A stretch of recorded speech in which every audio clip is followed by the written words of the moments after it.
Assalamualaikum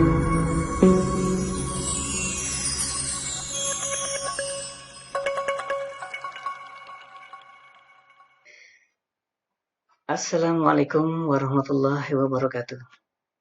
Alhamdulillah, kita berjumpa lagi dalam video pembelajaran mata pelajaran administrasi sistem jaringan. Semoga kesehatan selalu menyertai kita dan semangat untuk belajar selalu diberikan kepada kita. Marilah kita sama-sama untuk memotivasi diri kita sendiri dan memotivasi teman-teman kita untuk selalu semangat untuk belajar untuk masa depan yang lebih baik. Baik anak-anakku sekalian, pada video pembelajaran kali ini kita pada mata pelajaran administrasi sistem jaringan kita akan membahas secara detail tentang server dan perangkatnya. Nah, pada mata pelajaran administrasi sistem jaringan, semua materi mulai dari semester awal kita membahas tentang server, tentang berbagai macam jenis server. Nah, pada pertemuan kali ini saya akan berusaha kupas tuntas tentang server dan perangkatnya. Baik anak-anakku sekalian, kalau kita mempelajari server, itu ada beberapa hal yang harus kita pahami secara mendalam, ya. Yang pertama, pengertian server. Yang kedua, perbedaan server dan klien. Yang ketiga, jenis-jenis server. Dan keempat, fungsi server. Yang kelima, perangkat server. Dan yang keenam, spesifikasi hardware server. Semoga dalam video pembelajaran kali ini kita bisa memahami 6 hal tersebut. Baik, kita lanjut pada bagian yang pertama, yaitu pengertian server. Sebenarnya apa yang dimaksud dengan server itu? Server adalah sebuah sistem komputer yang menyediakan jenis layanan atau servis tertentu kepada komputer klien dalam sebuah jaringan komputer, di mana server ini didukung dengan prosesor yang bersifat scalable dan RAM yang besar, juga dilengkapi dengan sistem operasi khusus yang disebut sebagai sistem operasi jaringan atau network operating system. Nah, jadi server itu adalah sebuah sistem komputer, sebuah komputer yang memberikan pelayanan kepada klien. Jadi server adalah komputer yang memberikan pelayanan kepada klien. Pelayanan apa yang diberikan oleh server kepada klien? Ada beberapa hal yang nanti akan kita pelajari untuk pertemuan-pertemuan selanjutnya. Contohnya saja, ada server yang menyediakan layanan untuk web server. Ada server yang menyediakan layanan untuk web server dan DNS server. Ada server yang menyediakan layanan untuk FTP server. Ada server yang menyediakan layanan untuk DNS server, web server, sekaligus email server. Jadi ada server yang hanya berfungsi untuk satu fungsi dan ada server yang berfungsi yang memberikan layanan untuk beberapa layanan. Ya, baik. Kemudian server ini didukung atau terdiri dari perangkat utama, misalnya prosesor, itu yang bersifat scalable, artinya bahwa server itu menyediakan slot untuk meningkatkan atau untuk mengupgrade prosesor. Jadi di dalam server itu tidak hanya terdiri dari satu prosesor saja. Begitu juga dengan RAM. Itu yang disebut dengan scalable, artinya dapat ditingkatkan kapasitasnya, kapasitas prosesor maupun kapasitas RAM. Kalau kita ambil pengertiannya yang sederhana, yaitu bahwa perangkat yang ada di dalam komputer server, misalnya prosesor, RAM, hard disk, itu bisa ditambah secara berkala. Kalau pada saat tertentu kapasitas server sudah tidak memadai, maka ditambah lagi prosesornya, ditambah lagi RAM-nya, atau ditambah lagi hard disk-nya. Nah, yang perlu diperhatikan juga, ya, pada server ini akan diinstalkan sistem operasi yang tidak biasa, bukan sistem operasi yang digunakan oleh komputer pada umumnya. Karena komputer server ini akan diinstalkan yaitu sistem operasi jaringan atau istilahnya yaitu network operating system. Baik, kita akan melanjutkan pada bagian yang kedua, yaitu dalam pembahasan perbedaan server dan klien. Oke, ada beberapa hal yang harus kita ketahui tentang perbedaan server dan klien ini. Yang pertama, ya, server merupakan komputer yang memberikan pelayanan kepada komputer klien, baik pelayanan data, aplikasi, dan lain-lain. Nah, perlu digarisbawahi bahwa tugas server yaitu memberikan pelayanan kepada klien yang meminta layanan. Jadi kalau klien itu tidak meminta layanan kepada server, ya tidak dilayani. Nah, oke, jadi server itu merupakan komputer yang memberikan pelayanan kepada klien. Baik itu pelayanan data, pelayanan aplikasi. Nanti kita lihat di dalam penjelasan jenis-jenis server. Jenis server ini akan memberikan pelayanan untuk apa? Apakah untuk data atau untuk aplikasi?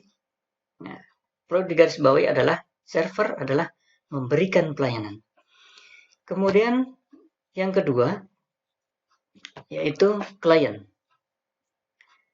Klien merupakan komputer yang meminta pelayanan dari komputer server. Nah, kalau server itu adalah memberikan pelayanan, klien adalah komputer yang meminta pelayanan kepada server. Apakah itu pelayanan DHCP, ataukah pelayanan DNS, ataukah pelayanan data, atau pelayanan upload dan download data, atau file, atau folder. Nah, itu kita bisa lihat sebentar di dalam penjelasan tentang jenis-jenis server. Kemudian yang ketiga, yaitu hardware server dan klien. Spesifikasi perangkat keras komputer server ya, sebaiknya atau seharusnya lebih bagus dan berkualitas dibanding komputer klien. Nah, apa yang menjadi alasannya? Kenapa harus lebih baik atau lebih bagus perangkat server daripada perangkat klien? Nah, server, kalau kita bicara server, artinya kita akan berbicara tentang jaringan komputer. Antara server dan klien itu adalah terhubung di dalam satu jaringan komputer. Jadi antara server dan klien harus terhubung. Server adalah komputer pelayan yang memberikan pelayanan kepada klien. Nah, apa yang terjadi ketika spesifikasi perangkat server ini lebih rendah atau sama dengan klien? Nah, pasti itu tidak akan pernah kita harapkan. Karena klien itu yang meminta pelayanan kepada server pasti akan meminta pelayanan yang terbaik. Lalu lintas datanya lebih cepat, kemudian jenis-jenis pelayanannya lebih lengkap. Nah, jadi karena server ini menangani jaringan, menangani banyak klien, ya, apalagi kalau web server yang diakses oleh miliaran orang di dunia. Nah, saya kasih contoh, misalnya server Facebook, berapa miliar orang di dunia ini yang mengakses Facebook. Kalau server Facebook itu spesifikasinya seperti biasa, seperti yang ada pada komputer klien, maka pasti layanan akan menjadi lebih buruk. Kualitasnya akan menjadi rendah, karena kecepatan diaksesnya dan kecepatan memberikan pelayanan kepada klien itu akan menjadi rendah. Itu makanya hardware server itu harus lebih baik daripada hardware klien. Ya, itu 3 hal. Kalau kita cermati pada perbedaan server dan klien. Satu hal lagi, perbedaan yang bisa kita cermati antara komputer server dengan komputer klien, yaitu sistem operasi yang diinstalkan pada kedua perangkat tersebut berbeda. Pada komputer server, sistem operasinya yaitu menggunakan sistem operasi jaringan. Kalau pada komputer klien menggunakan sistem operasi standalone, sistem operasi yang biasa, yang desktop, yang bukan sistem operasi jaringan. Baik, kita lanjut ke bagian ketiga, yaitu tentang jenis-jenis server. Jenis-jenis server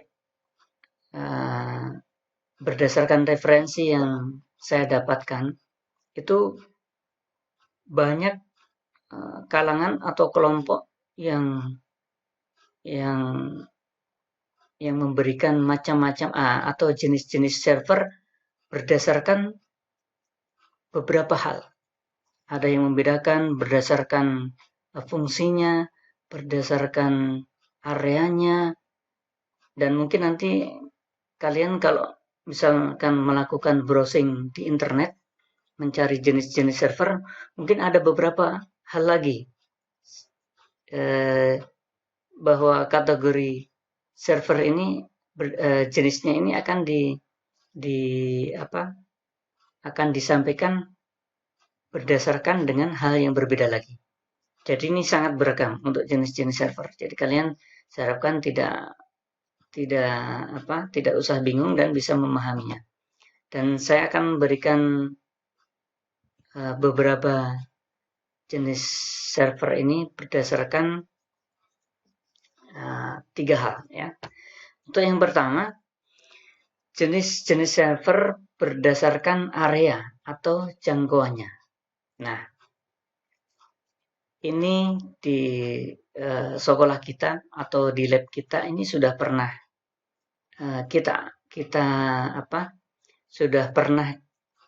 kita gunakan semuanya, baik yang server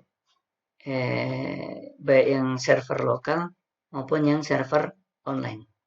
Nah, kita bahas yang pertama, jenis-jenis server berdasarkan area atau jangkauannya, yaitu server lokal atau offline. Server lokal adalah server yang memberikan pelayanan kepada klien pada jaringan lokal atau local area network tanpa terhubung dengan internet. Nah, bagaimana cara kerja server seperti ini? Nah, cara kerja server lokal itu sama dengan server online. Server yang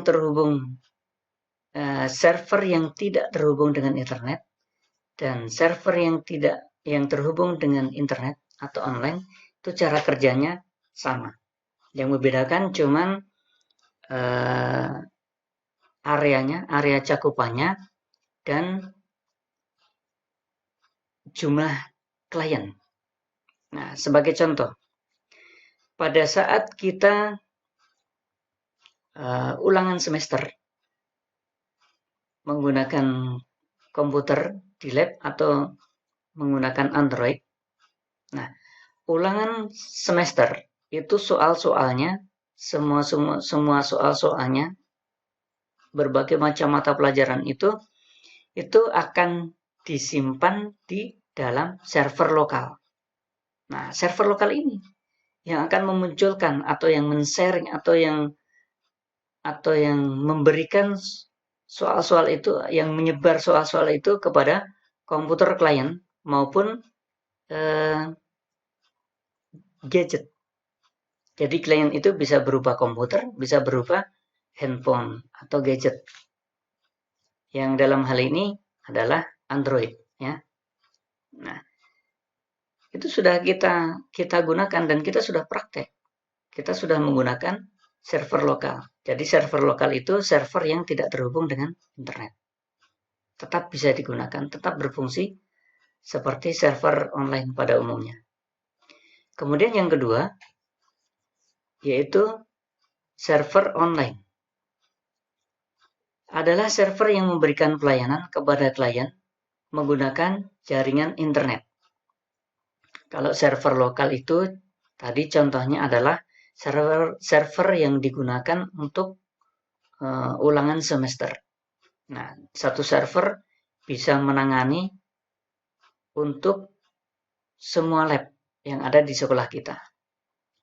Jadi itu bersumber dari satu server dan komputer kliennya bisa ratusan PC atau ratusan komputer klien. Kalau server online, yaitu server yang memberikan pelayanan kepada klien melalui jaringan internet. Nah, kalau kita pahami, ya, sebenarnya server online ini setiap hari sudah kita pakai. Salah satu contohnya, ketika kita membuka Facebook, Instagram, ya, WhatsApp, itu artinya komputer kita, kalau kita menggunakan komputer kita itu akan terhubung kepada servernya Facebook. Kalau kita membuka Instagram, artinya bahwa komputer kita itu terhubung dengan server Instagram. Begitu juga dengan website-website yang lain.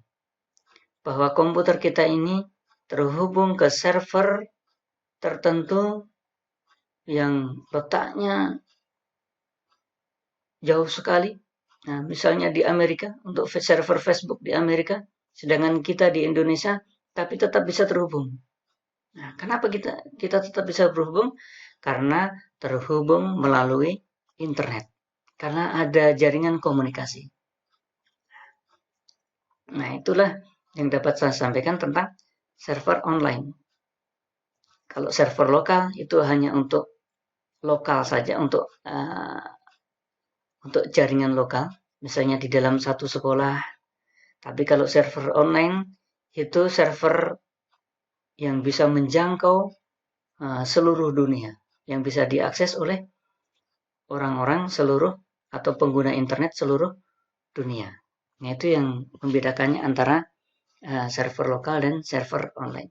Oke, untuk jenis-jenis server berdasarkan area atau jangkauan saya kira sudah jelas. kita lanjut kepada jenis-jenis server berdasarkan fungsinya. Kalau jenis-jenis server berdasarkan fungsinya, kalau kalian nanti browsing, mungkin akan didapatkan jenisnya mungkin akan agak berbeda juga. Jadi kita saya harapkan bisa memahami semuanya. Ya. Jenis-jenis server berdasarkan fungsinya. Yang pertama adalah server aplikasi, di mana server ini server yang digunakan untuk menyimpan berbagai macam aplikasi yang dapat diakses oleh klien. Nah, jadi di dalam server aplikasi itu akan menyimpan berbagai macam aplikasi yang bisa diakses oleh klien. Misalnya aplikasi Office, seperti yang tersedia oleh Google. Ada aplikasi untuk olah data, ada aplikasi untuk olah angka, ada aplikasi untuk presentasi. Nah, itu salah satu contoh dari server aplikasi, di mana server aplikasi ini menyediakan layanan berbagai macam aplikasi, termasuk aplikasi game, aplikasi yang memberikan news atau berita-berita, dan lain sebagainya. Oke, saya kira bisa dipahami. Kemudian yang kedua, yaitu server data. Server jenis ini digunakan untuk menyimpan berbagai macam data yang dapat diakses oleh klien dengan bantuan aplikasi yang ada di server. Jadi server data itu adalah server yang menyimpan ribuan bahkan jutaan data yang bisa diakses oleh klien. Salah satu contoh server data itu adalah server-server yang digunakan oleh perbankan.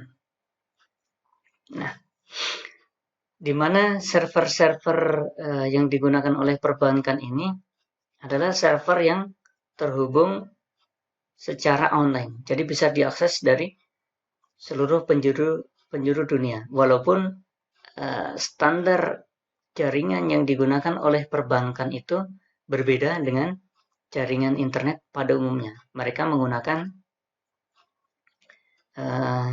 jaringan khusus yang sulit untuk diretas atau dihack oleh pihak lain yang merugikan. Itu mungkin bisa dipahami antara perbedaan server aplikasi, server data. Kemudian yang ketiga yaitu server proxy. Server proxy ini berfungsi untuk mengatur lalu lintas di jaringan melalui pengaturan proxy.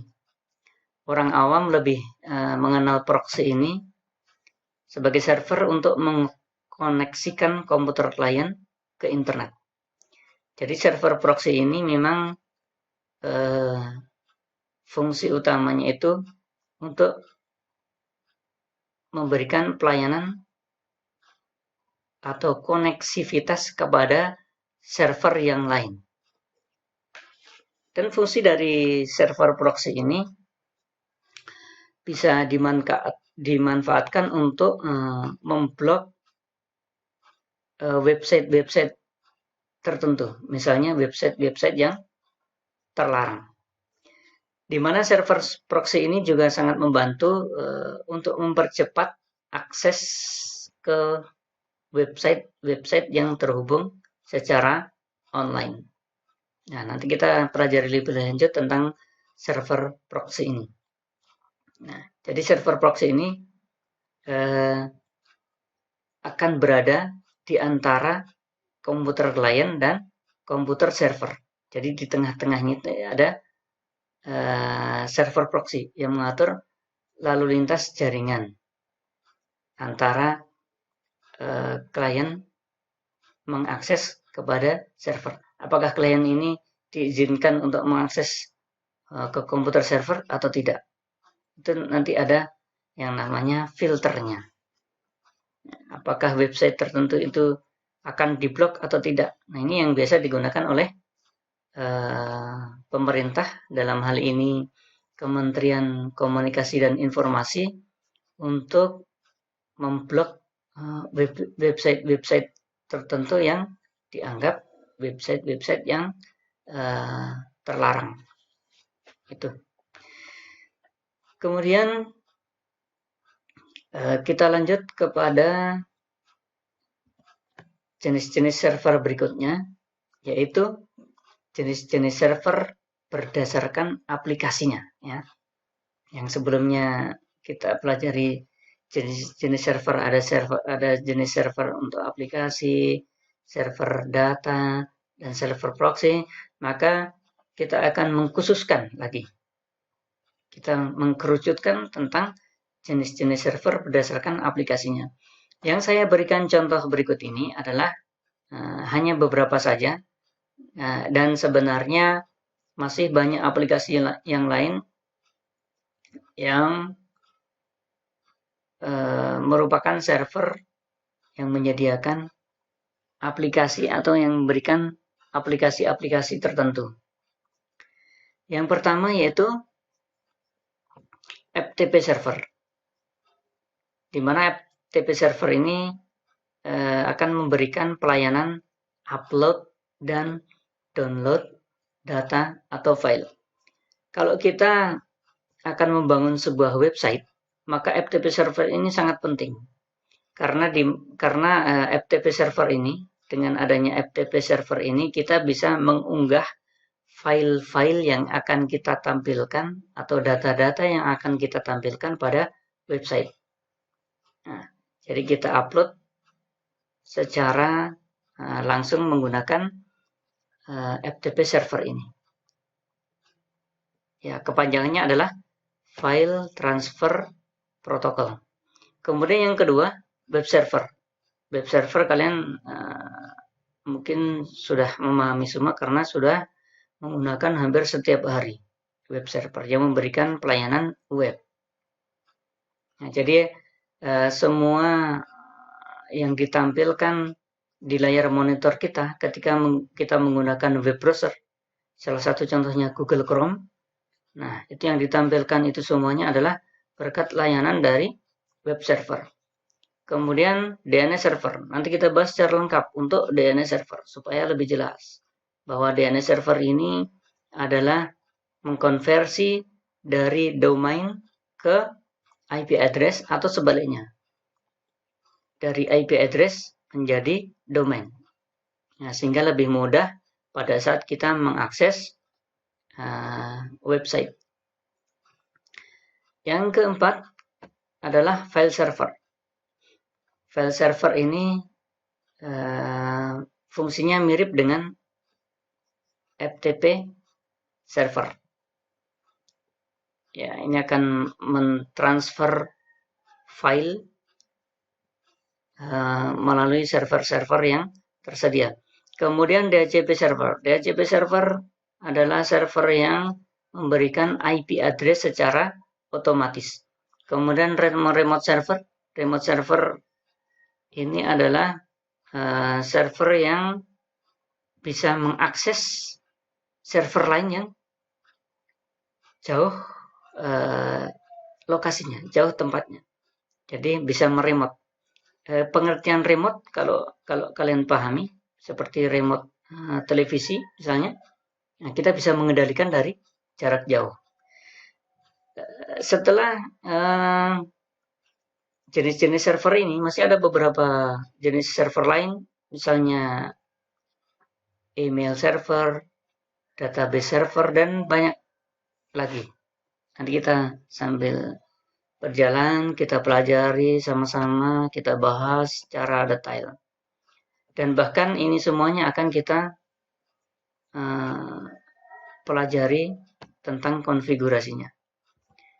Baik, kita lanjut kepada bagian keempat, yaitu fungsi server.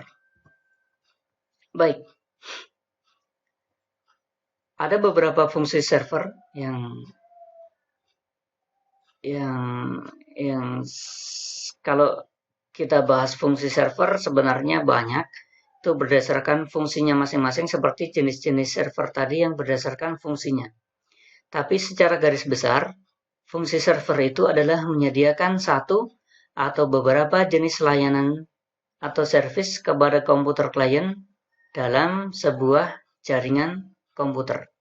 Jadi fungsi server itu, server bisa berfungsi sebagai penyedia data, sebagai penyedia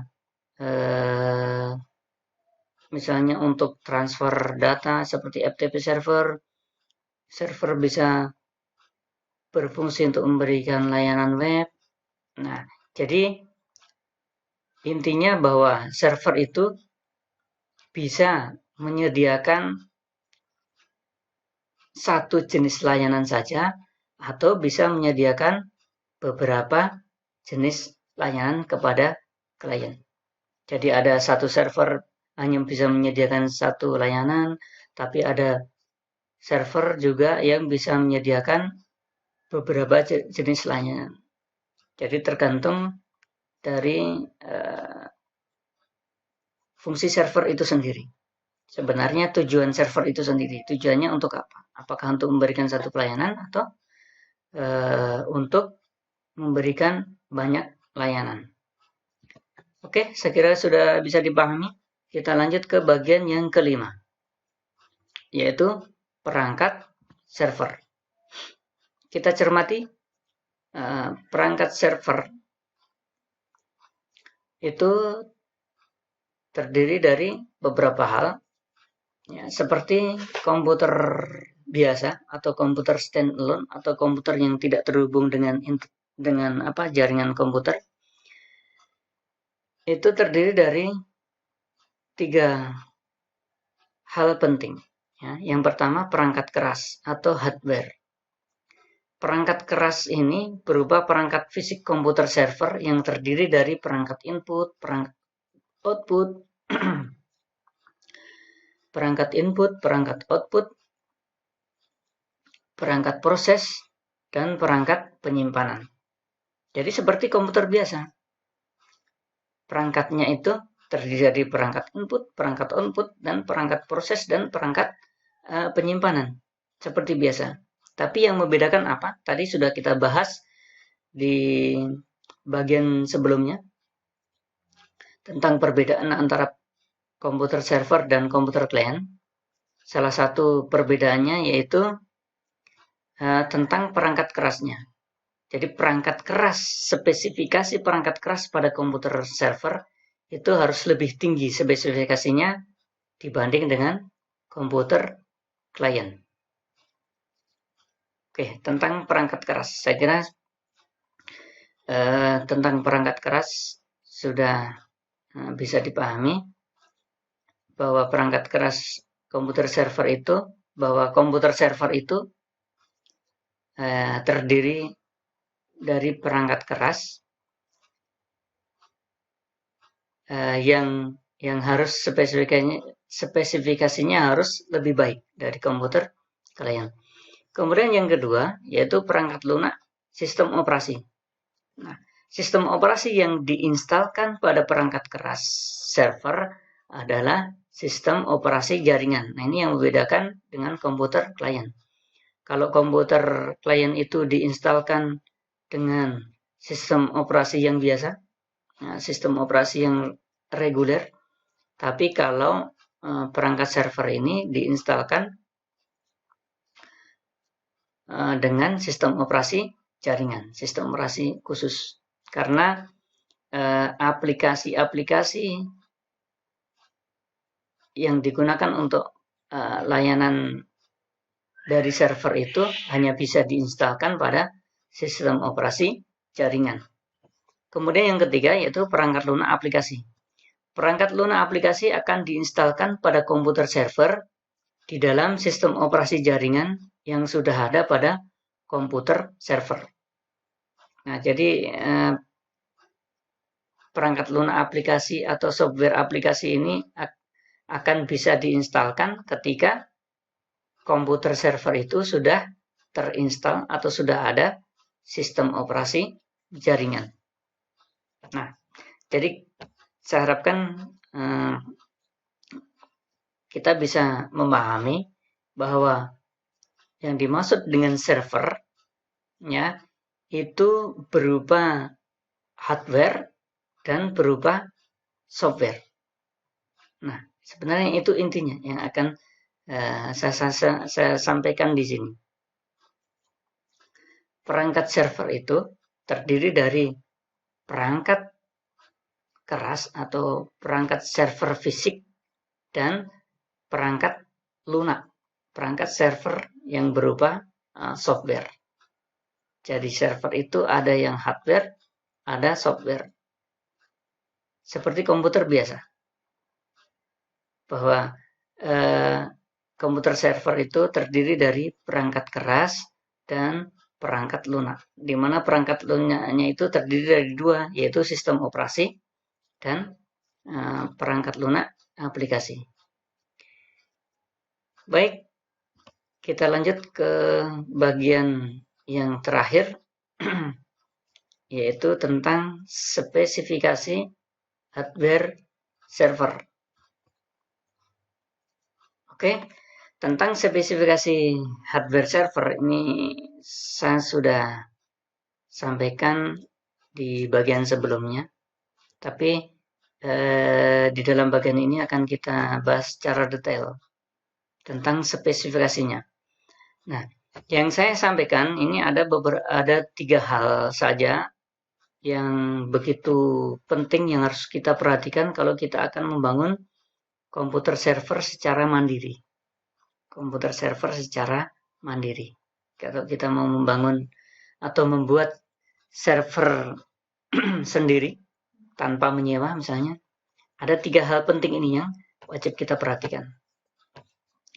Yang pertama, prosesornya.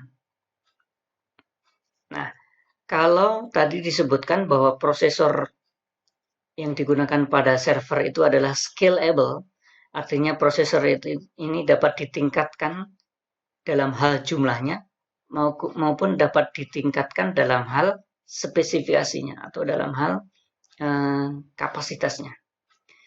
Saat ini prosesor Intel untuk komputer server yang menjadi unggulan adalah seri Core i9 dan Xeon. Untuk prosesor, seperti kita ketahui bersama yang digunakan untuk server, untuk komputer server, ada 2 perusahaan yang besar yang memberikan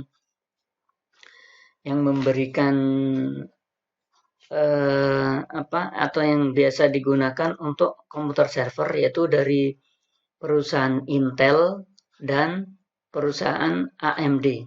Kalau Intel itu diproduksi di Amerika dan AMD itu diproduksi di Inggris atau UK ya, United Kingdom di Inggris. Tapi pada umumnya pengguna server ya, itu lebih cenderung untuk menggunakan produknya Intel. Nah, yang menjadi prosesor unggulan untuk server ya pada umumnya adalah Core i9 dan Xeon. Nah, untuk prosesor. Kemudian untuk RAM. Untuk RAM atau Random Access Memory ya, memori. Kapasitas minimal RAM untuk server adalah minimal 2 GB, tapi lebih direkomendasikan 8 GB. Jadi sebenarnya untuk kapasitas RAM ini tergantung jumlah klien yang akan dilayani sebenarnya. Tapi untuk komputer, untuk server lokal, biasanya dianjurkan atau direkomendasikan untuk menggunakan RAM yang 8 GB. Kalau jumlah kliennya banyak, artinya RAM-nya juga harus ditingkatkan berdasarkan jumlah kliennya tersebut. Yang pertama prosesor, yang kedua RAM, yang ketiga perangkat penyimpanan.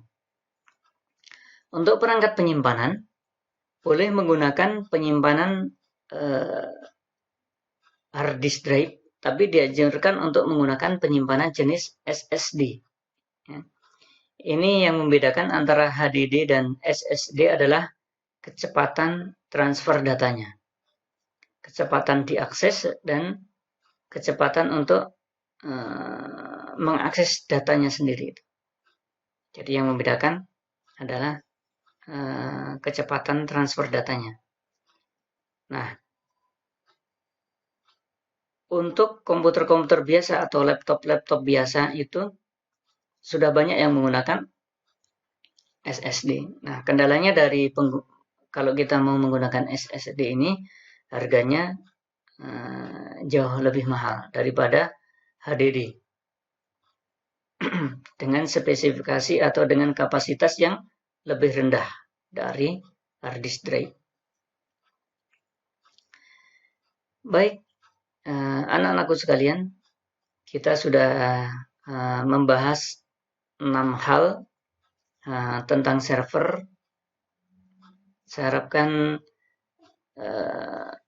materi kita kali ini bisa dipahami dengan baik, sambil nanti kita akan lebih kita pahami lagi secara detail pada saat kita mempelajari jenis-jenis server yang akan kita konfigurasi lagi, yang akan kita konfigurasi nanti ya, pada saat kita pembelajaran berikutnya. Mungkin akan kita bahas tentang langkah-langkah konfigurasinya, tentang fungsinya secara detail. Nanti insya Allah kita akan pahami secara bersama-sama. Baik, saya kira pada video pembelajaran ini yang membahas tentang server, mulai dari pengertian server, kemudian perbedaan server dan klien, jenis-jenis server, kemudian spesifikasi server. Semoga materi ini bisa dipahami dengan baik sehingga menjadi dasar untuk mempelajari server-server yang lain lagi. Silahkan kalau ada pertanyaan bisa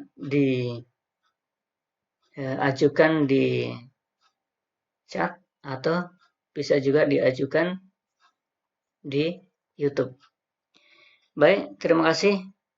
Semoga kita semuanya tetap diberikan kesehatan sehingga diberikan semangat atau tetap diberikan kesempatan untuk belajar.